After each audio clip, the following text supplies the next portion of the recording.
Hello, you're watching Got Space Game and it's time for 5-Min Flight Sim, my new series of bite-sized tutorials for MSFS 2024.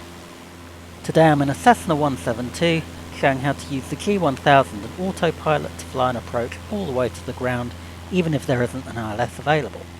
This also works on other G1000 equipped Cessnas like the Sky Courier and Grand Caravan.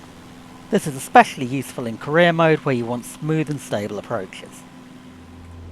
We've passed the top of our climb and we're currently cruising with the autopilot in nav mode. Bring up the kneeboard, check your destination runway and bring up the landing information for that runway. Unfortunately there's no weather information at this airport. I've got no reason not to set up for runway 17, so let's do that. We might need to change it later though. Let's start by checking the flight plan. You can scroll on the range knob to zoom. The flight plan just takes us direct to the airport. On the Procedures page with the prop button, choose Select Approach with the Enter button. Here you can see all runways and approaches. Every runway in the world has a visual approach, so we'll use that. We're going for runway 17, press Enter. Normally go for the straight in approach, press Enter to select, and then load rather than activating the approach.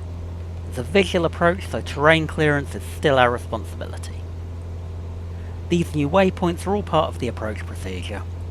Because we're coming to the runway from a side-on perspective, the system has inserted this teardrop procedure for us. With the approach in place, you should see the vertical navigation section populated. Enable VNAV if you don't see it. Check your final approach fix altitude and the time remaining till your top of descent. If you find yourself above the glide path, the vertical speed required and vertical deviation can help you get back on course. Pick a descent altitude between the runway elevation and the final approach fix height. I'm going to go with 3,000 feet. We're still an hour out from the top of descent, so we'll skip ahead to it. The winds can change with altitude, but the information we can see right now suggests that the wind's going to be blowing from our back as we approach the runway. We don't want that. We'll want to select the reciprocal runway, and let's do that before we get too close to the top of descent. Bring up the procedure screen, use the outer FMS knob to go to Select Approach, press Enter, and the reciprocal to runway 17 is runway 35, going from south to north. Once again we'll select the straight approach and load it. Observe and clear the warning. Our new approach takes us in from the south and into the wind. By manually activating the approach, we can fly directly to the start of the approach rather than overflying the airport first. With an approach loaded and a selected altitude below our actual altitude, we can press the VNV autopilot button to arm vertical path mode. The white indication means that the mode is armed but not yet active. We need to have an accurate altimeter setting to fly this approach. The easiest way to get that is to request flight following. Controller's given us 30.43, so we'll set it using the barometer on the outer knob. Next we'll find the traffic or tower frequency for our destination airport and declare our position for landing. As TOD counts down to 0, VPath mode should arm and we should start to descend. The chevron should remain centered in this bar.